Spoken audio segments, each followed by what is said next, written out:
The atmosphere across southern England in early June 1944 was not one of triumphant anticipation but of deepening anxiety. The grandest military undertaking in history, Operation Overlord, was poised to strike. All preparations were complete, and the vast armada of ships and men was ready for embarkation. Yet, a greater, uncontrollable force dictated the timing of this colossal endeavor: the unpredictable weather of the English Channel. Meteorologists, the unheralded heroes of the invasion, faced an almost impossible task of reading the complex pressure systems moving rapidly across the Atlantic. The initial target date of June 5 looked increasingly perilous as low pressure brought high winds and heavy seas.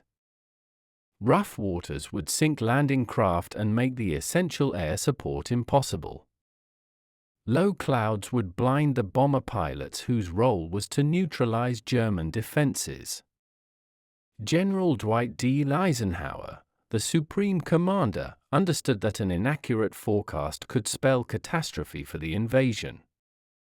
The stakes could not have been higher for the troops and the entire Allied cause. Delaying the invasion meant the loss of the critical element of surprise. The weather had to be merely acceptable, not perfect, for the operation to proceed at all. Every hour brought new, conflicting reports, a relentless cycle of hope and despair within the command structure. The window of opportunity, dictated by the tides and the moonlight, was terrifyingly narrow. Eisenhower's attention was fixed not just on the Germans but on the turbulent skies above. The pressure mounted as the hours ticked away and the ships were loaded. The lives of hundreds of thousands rested upon the interpretations of barometer readings and wind speeds. The immense tension was a silent, corrosive force within the command bunkers. The very air seemed to crackle with the uncertainty of the coming dawn. The weight of history pressed down on the few men tasked with making the final, irreversible call. The fate of the entire European continent hung in the balance. General Eisenhower carried a solitary, monumental weight of responsibility throughout the planning of Operation Overlord. He was the single point of failure, the one man who had to say yes or no to the invasion. His leadership style was marked by an ability to gather brilliant but often conflicting counsel, absorbing all perspectives before making his own final judgment. The decision to launch D-Day was perhaps the most crucial command decision in modern warfare. If the invasion failed, the resulting bloodshed would be immense, and the war could be prolonged for years. The troops would be slaughtered on the beaches, and the Allies would have to retreat in humiliation. No one else could take this burden, and he knew it implicitly. Eisenhower famously drafted a note accepting full responsibility for the failure of the operation, a document that speaks volumes about his profound sense of duty. This handwritten message, dated June 5, was a testament to his willingness to shield his subordinates from blame. The pressure of the weather crisis intensified his isolation during those final hours. He had to reconcile the urgent need for action with the overwhelming risks presented by the elements. The commitment to the forces, the promise to liberate Europe, all rested on his shoulders. His chief of staff, Walter Bedell Smith, observed the physical toll the stress took on the general. Sleep was a luxury Eisenhower could not afford in the immediate lead-up to the invasion. His experience in previous campaigns had taught him the devastating consequences of poor timing and flawed logistics.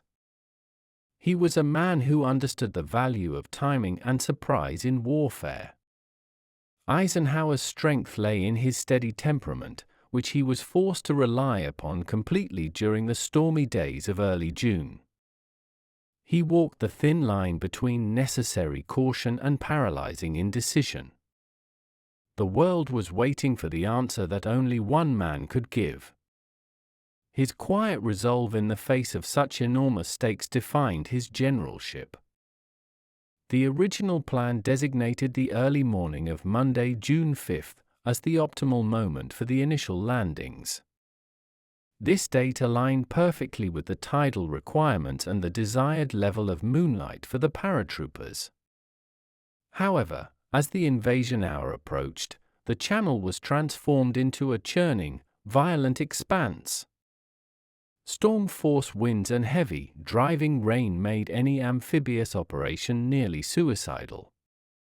Visibility was virtually zero, grounding the air forces essential for beachhead support. The meticulously planned schedule, years in the making, suddenly crumbled before the power of nature. Eisenhower convened a critical meeting on the morning of June 4 to assess the dire situation. The decision was clear and unavoidable: the invasion had to be postponed immediately. With a heavy heart, Eisenhower gave the order to recall the elements of the fleet that had already put to sea. This recall was a logistical nightmare, a race against time to prevent the first wave from encountering the storm head-on. The inherent risk of discovery also increased with every passing hour of the delay. German reconnaissance could easily spot the stalled, massive naval concentration in the ports. The sheer scale of the recall operation demonstrated the flexibility and capability of the Allied command. The postponement carried severe operational consequences beyond just the loss of surprise. The naval forces had only a short window before they would be forced to refuel and resupply. The troops, cooped up on their ships, faced the dual pressures of boredom and rising anxiety. Every man now understood that the weather was as fierce an enemy as the German Wehrmacht. Eisenhower set the next possible window for the invasion for June 6 or June 7. The difference of a single day could change the entire course of the battle and the war itself. He had bought time, but the pressure to make the final decision only intensified. The delay was a testament to the fact that even the most powerful armies cannot defeat the ocean. The responsibility for the D-Day decision was Eisenhower's alone, but he relied heavily on a small circle of key advisors. This select group was a fusion of military minds and specialized scientific talent. The most critical figure besides Eisenhower was Group Captain James Stagg, the head of the meteorological team. Stagg, a stoic and highly qualified Royal Air Force officer, was tasked with forecasting weather conditions for the operational area. His reports were the single most important factor influencing the final decision. The operational commanders, including General Bernard Montgomery, pushed for the earliest possible launch. They argued that waiting would severely compromise the strategic value of the surprise attack. Admiral Sir Bertram Ramsay, the naval commander-in-chief, also emphasized the constraints of his fleet. Ramsay stressed that continuous postponements would severely impact the readiness of his ships and crews. Air Chief Marshal Sir Trafford Leigh-Mallory voiced concerns about the ability of his air forces to provide cover. Leigh-Mallory argued that poor visibility would negate the entire aerial bombardment strategy. Each commander brought a specific, technical perspective to the table, often leading to tense discussions. Eisenhower had to weigh these often conflicting professional assessments with the overarching strategic necessity. The decision-making process was a high-stakes lesson in inter-service cooperation and command trust. He needed frank, unvarnished assessments, not optimistic predictions. Stagg, in particular, faced immense pressure to be absolutely correct in his forecast. A wrong prediction could condemn thousands of men to death and fail the entire invasion. Eisenhower's genius lay in synthesizing this diverse input into a unified, decisive action. The room where they met was a crucible of strategy, science, and the weight of human lives. This small group held the key to the entire Western Front. The morning of June 5 dawned with the same brutal weather that had forced the initial postponement. Hope was dwindling rapidly, and the prospect of a longer delay to the next tidal window was becoming very real. The command team gathered once again, their faces grim, anticipating another difficult conversation. It was at this critical juncture that Group Captain James Stagg delivered his career-defining forecast. Stagg revealed that his team had detected a small, fleeting break in the relentless Atlantic storm pattern. He predicted that a narrow, approximately 36-hour window of manageable weather would open over the channel. This brief reprieve was forecast to begin in the early hours of Tuesday, June 6. The winds would moderate enough for the landing craft, and the clouds would lift sufficiently for the air support. Stagg emphasized the precarious nature of this prediction, calling it a gap, not a definitive clearance. The weather would break again quickly after this window passed. The news instantly electrified the somber atmosphere of the command conference. This was the first genuine piece of good news in nearly 48 hours of despair. The revelation presented Eisenhower with an excruciating new dilemma, demanding an immediate decision. To wait longer meant losing the advantage of the tides and risking an even worse future storm. To go meant committing hundreds of thousands of men based on a fragile, temporary meteorological prediction. Stagg's precise timing was the crucial factor that allowed the operation to be salvaged. He had provided the Supreme Commander with the smallest margin for success. The weight of Stagg's revelation shifted the entire dynamic of the meeting. It forced the commanders to look beyond the immediate storm and focus on the tiny opportunity ahead. This single, precise forecast became the foundation for the entire D-Day operation. The command meeting held on the night of June 5 was the final, defining moment for the entire operation. All the senior commanders were present, their exhaustion visible in the flickering light of the war room.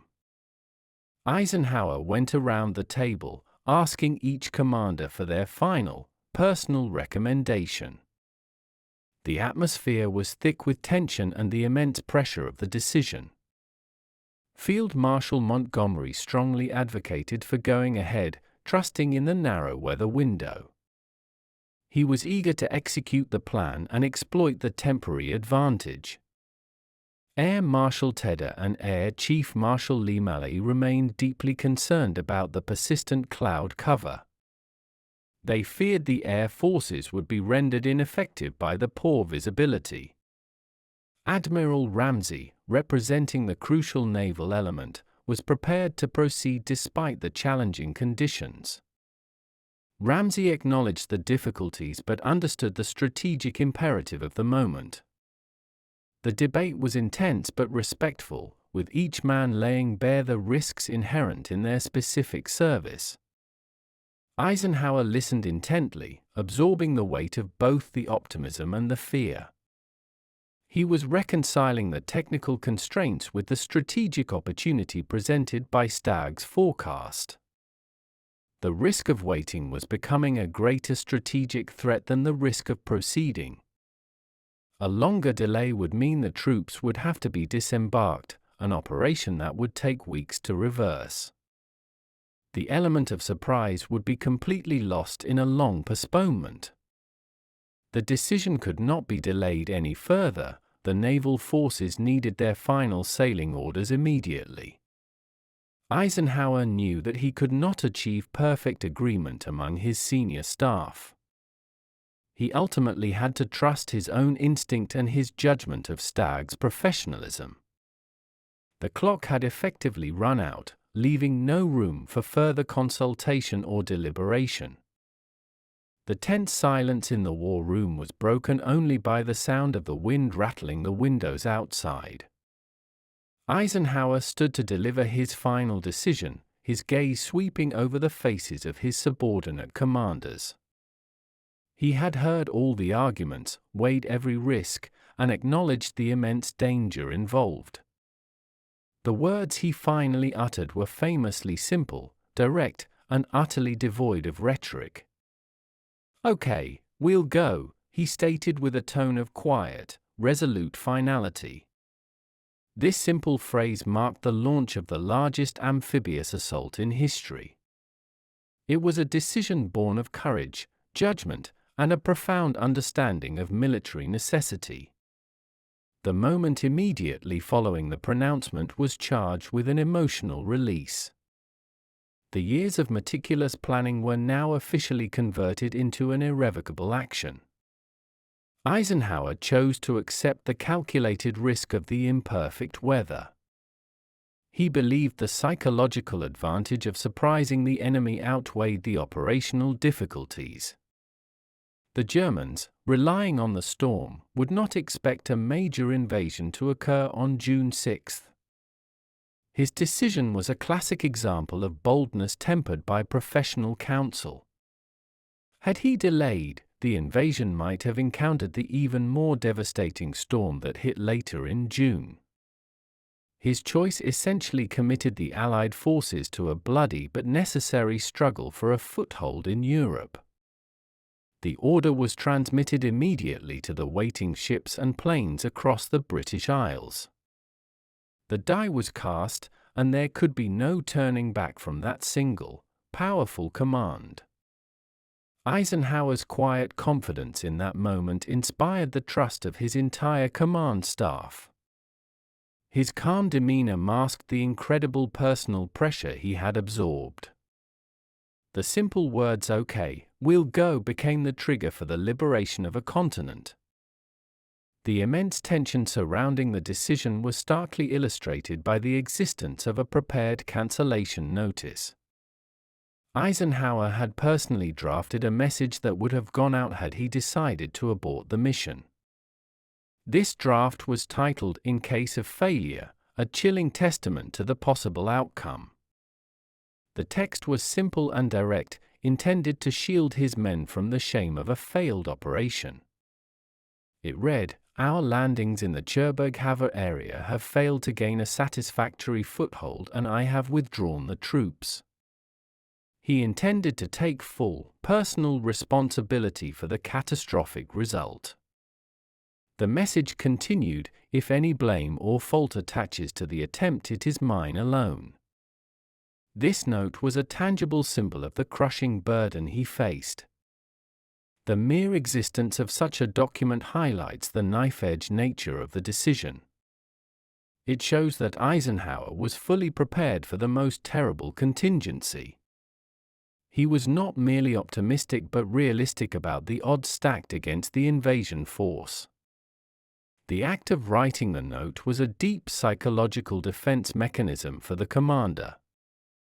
It allowed him to mentally process the potential failure without becoming paralyzed by fear. The note was famously found crumpled in his wallet after the invasion succeeded. Its survival became a powerful historical artifact, confirming the immense gamble taken. The message demonstrates Eisenhower's profound moral and ethical leadership during the war. He viewed the lives of his men as his ultimate, most sacred trust. The story of the cancellation note adds another layer to the drama of the final hours. It underscores the fact that success was never a foregone conclusion. The Supreme Commander was fully ready to shoulder the blame for a disaster. Once the final order was given, the colossal machinery of the invasion began its slow, inexorable churn. There was no pause, no moment for second-guessing, only the execution of years of planning. The vast fleets, which had been recalled and then re-embarked, turned their bows toward the French coast. The commitment was absolute, a logistical masterpiece unfolding across the troubled waters of the Channel. The paratroopers, the spearhead of the invasion, were the first to take to the dark, stormy skies. Their mission was to secure the flanks and disrupt German communications behind the beaches.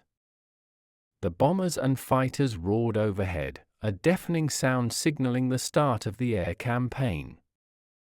The sea crossing for the troops was brutal, even within the temporary weather window. Many soldiers were seasick from the rough, choppy water, facing an internal struggle before the external battle. The sense of isolation on the ships was profound as the coast of England receded into the darkness. Each man understood he was part of a movement that was too large to stop. The command staff, having made the decision, could only wait for the first reports. Eisenhower left the command center and visited the 101st Airborne Division just hours before their jump. He spoke with the paratroopers, his genuine warmth and concern providing a final boost of morale. His presence reinforced the personal connection between the high command and the frontline soldier. The moment of commitment was a transition from planning and anxiety to pure, raw action. The invasion force moved forward through the night, a silent, powerful tide of human intent. The sheer scale of the operation made it an irreversible event in world history. The hours between Eisenhower's final order and the first reports from the beachheads were filled with an unbearable, suspended anxiety. The Supreme Commander retired to his trailer but found sleep an impossible luxury. He spent the dark hours of June 6 in a state of tense, solitary vigil. The weather, his initial tormentor, remained the primary focus of his relentless worry. He knew that if Stagg's predicted window closed too soon, the consequences would be dire. The possibility of a German counterattack succeeding against a struggling beachhead was his greatest fear. Reports began to trickle in from the airborne forces, confirming the commencement of the fighting. These early messages were often fragmented and difficult to interpret due to German resistance. The sound of the guns, carried faintly across the channel, was a constant, haunting reminder of the ongoing slaughter. Eisenhower walked the grounds of his headquarters, trying to manage the immense psychological strain. His staff knew better than to interrupt his silence, recognizing the depth of his internal battle. He constantly sought confirmation that the skies were holding and the seas were manageable. The waiting was a more grueling experience than the actual decision-making process had been. He had given his orders. Now, the fate of the operation lay in the hands of his junior officers and the fighting men. The commander, despite his rank, was utterly helpless in the moment of execution. He relied entirely on the training and courage of the soldiers on the beaches. The tension only began to break with the first positive reports of successful landings at Omaha and Utah. As the sun finally rose on the Normandy coast, the success was far from assured, but the troops were ashore. While Eisenhower's decision was a strategic masterpiece, the immediate price was paid by the soldiers facing the elements. The temporary weather window was far from calm, and the channel crossing was a harrowing ordeal for the men. High waves caused severe seasickness, leaving the soldiers exhausted and weakened before they even saw the enemy. The choppy conditions swamped many of the specialized amphibious tanks and support vehicles. The rough water caused significant difficulties in the transfer of equipment from the larger ships to the landing craft. The high wind scattered the paratroopers and gliders, causing them to land far from their intended drop zones. This scattering ultimately confused the German defense but also increased the chaos and casualties for the Allies. The men landing on Omaha Beach faced particularly brutal conditions due to the wind and tide pushing them off course. The navigational difficulties meant that troops arrived at unexpected, heavily defended sections of the beach. The air forces struggled to maintain precise bombing accuracy due to the lingering cloud cover and turbulence. The weather's interference directly contributed to the initial high casualty rates on certain beaches. The fog and rain also complicated the essential task of naval gunfire support. Despite these hardships, the resilience and determination of the invasion force were astonishing. The soldiers fought through the storm and the German defenses with unrelenting courage. The conditions only reinforced the bravery required to follow the order to launch. The sheer physical exhaustion of fighting the sea before fighting the enemy was immense. The weather proved to be an equalizing force, affecting every rank and every soldier. Eisenhower's decision to launch D-Day on June 6, based on Stagg's fragile forecast, is a cornerstone of military leadership history. It has become the classic case study in accepting calculated risk under immense, time-sensitive pressure. His famous quote "when the weather broke" encapsulated the necessity of the moment and the finality of his resolve. The successful crossing and establishment of the beachhead proved the Supreme Commander's judgment was sound.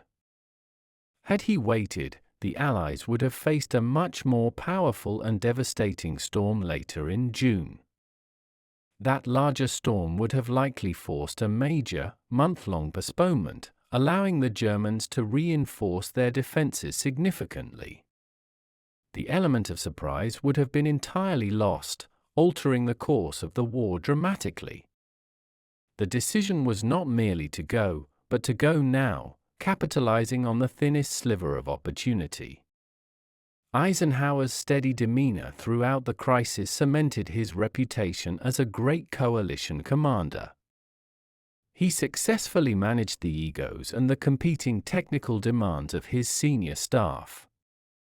The legacy of the risk is measured not just in success but in the willingness to make the hard call.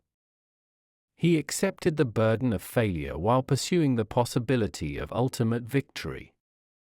The decision remains a powerful symbol of decisive action in the face of overwhelming adversity.